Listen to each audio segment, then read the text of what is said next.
Hello, Mountaineer fans. This is West Virginia Live on the Voice of College Football. I have Eric with me, and it's Monday. Made it through another week, Eric. Just barely, but we're here. Barely. Well, last week was tough to do shows. This week it's not going to be tough because I will tell you what, I have never been so, I don't know, rejuvenated by a loss, if that's the way you could say it. It's like I had a motivational, double shot of espresso, like let's go Mountaineers. With what I saw, I just don't know. Like if it didn't look like the same team. That's a great way to put it. Rejuvenated, the best you've ever felt from a loss. That's a great way to put that. Yeah, I mean, we texted a few times through the game, and the first it was 10-0 start out with, Hmm. and I thought, here we go again. Here we go again. Rich Rod goes for a 4-1, and I don't think if he didn't get blown out the week before, he was called out on in press conference, and he said, "I'd do it again." If he didn't get blown out, Rich Rod the week before, he wouldn't have went for 4-1. I think that bit him in the ass later on, but you know what? You gotta be a gunslinger. You gotta be a gambler. You gotta be like who played Maverick the gambler, and he also was on uh, James Gardner. You know what I'm James saying? Gardner, You yeah. got you got to be like you got to just put all your cards in and go for it. So they did, and from the first time we saw Scotty Fox to Hmm. this week, he did better than TCU's uh you know quarterback who's been slinging balls for years. He's a veteran, and I just got to say, golf clap. You know, two thumbs up, whatever. I mean, yeah, they didn't win, but it was interesting. There's a lot to be encouraged by from this game. You said it yourself. If I would have told you that one of these quarterbacks was 28 for 41 for 300 yards, two TDs, and zero interceptions, you just said, well, of course, Hoover's playing. You would not have thought Scotty Fox. Right. So yeah, let's just get into the stats then. If we're gonna, great segue. So TCU held, they won the battle, and if you look at it on paper, but if you look line to line, I'll read off to everyone. So TCU had 200 or 343 yards. West Virginia was just 1 yard shy of tying them with 342. Rushing yards was 41 to 96, 50-yard difference or 55-yard difference for TCU in favor of the Horned Frogs. Time of possession 25 minutes 57 seconds to 34 minutes and 3 seconds. Hmm. Uh, but the final score was 17-23. Second half, West Virginia won that game. I would say the last 3 quarters, West Virginia won that game. I actually have that here in my notes. It's the first time since the Pitt game that we won a half. And I'm talking about score. I'm not talking about, yardage gained, number of sacks. I'm not talking about statistics. Flat out score. It's the first time since Pitt we've won a half. So, fourth down conversion, TCU had 2, West Virginia had 1. Now, the penalty battle, West Virginia had 60 yards of penalties, TCU had 36. Now, you have to, tell me if I'm off the mark here. If you have a team that is as low as it can get, and they look like they don't. Last week, that team, those kids didn't look like they belonged playing Division I ball. And to fast forward to this week, where you saw black jerseys in mass, just wrapping up, making tackles, in on the play, high just energy throughout, the third quarter, fourth quarter, they're still making plays. That's a testament to good coaching. You can give Rich Rod as much shit as you want. saying that, he doesn't have it, and we'll get into the money ball here later on, but I think he coached the hell out of that team this week. There's no doubt about it. If you look at the improvement in the performance for in particular the offensive line, but strategy, there's no doubt. And Richie's really big on it's not what you call, it's what you can execute. He's said that a number of times. Everybody wants to see, strategy, and they want to see where somebody pulls out a chess move during a game of checkers. I get it, but he's right, and I'm sure anybody who's ever coached any sort of sports at any level, I don't care if it's youth sports, if your players can't execute what you're calling, there's no point. And this weekend, yep, we saw market improvements in a number of areas. Is it okay if I dive in, just start talking about some of these things? Let's do it. Roll the sleeves up, get dirty. Let's hear it. Let's do it, man. Hit me. So we've been saying for a while here, defenses are just pinning their ears back. They're coming right up on the line and they're pressuring us. And when I say pressure, they're bringing the house. And why not? We have shown we can't get the passes off, and we haven't been able to get the ball advanced beyond the line of scrimmage with our running backs.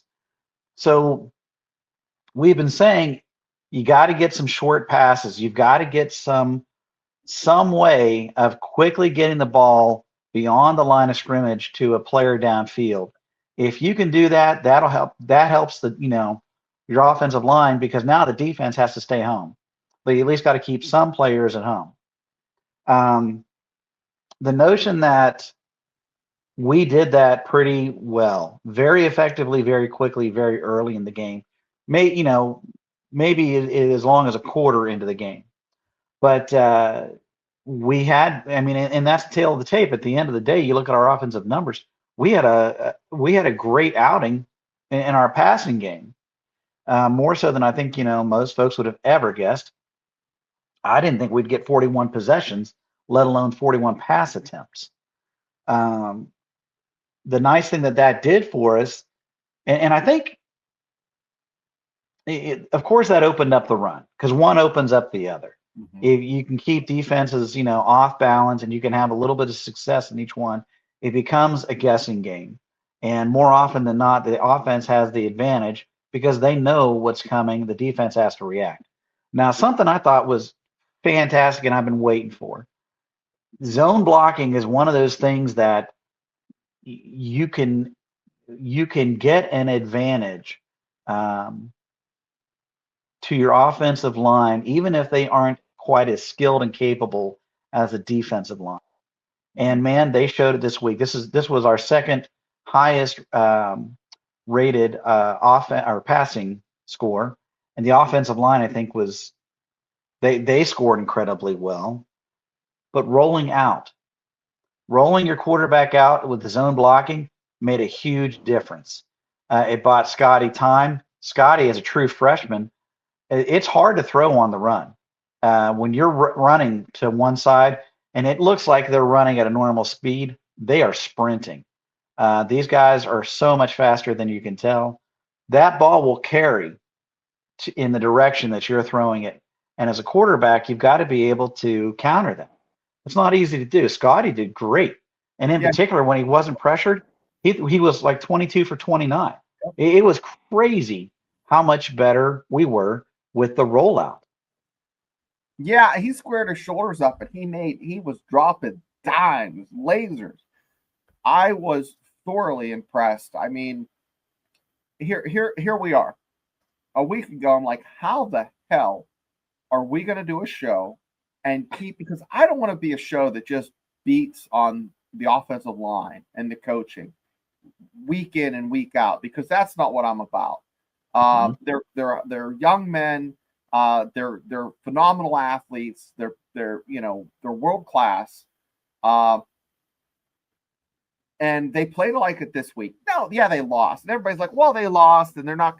Guys, they're going to get there. And I'm going to make this statement. I was going to wait till the end of the show. West Virginia's going to upset a team. They're going to either upset Houston.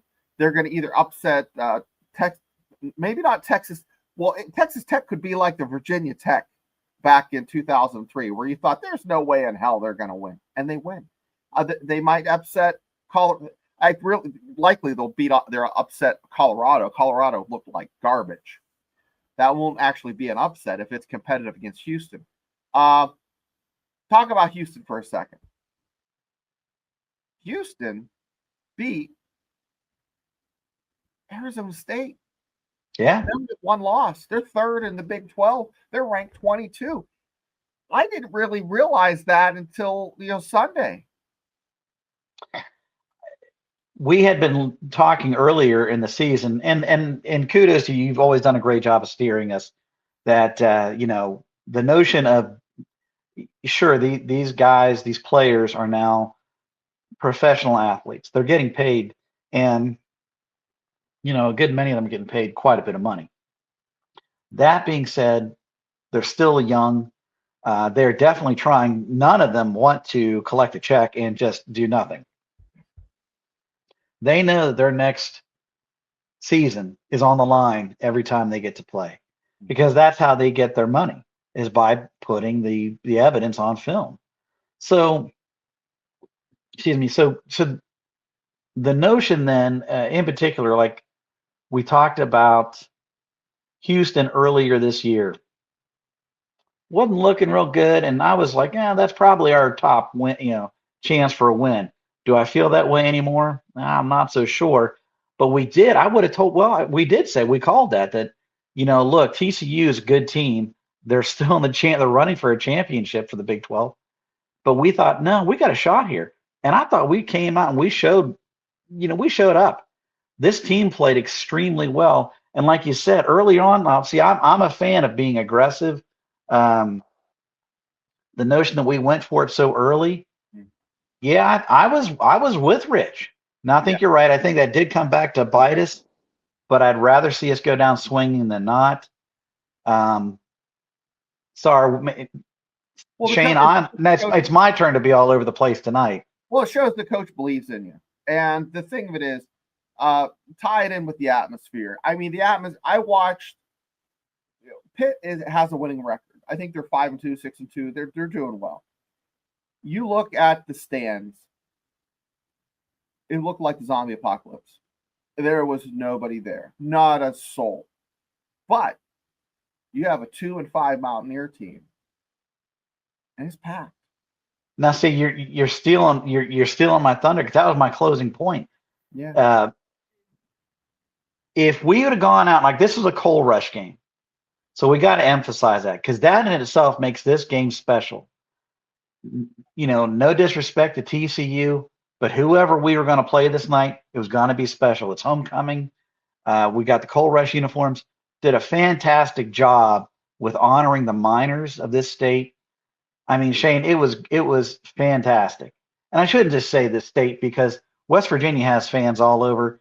Quite honestly, a lot of Western Pennsylvania, your home area, a lot of West Virginia fans.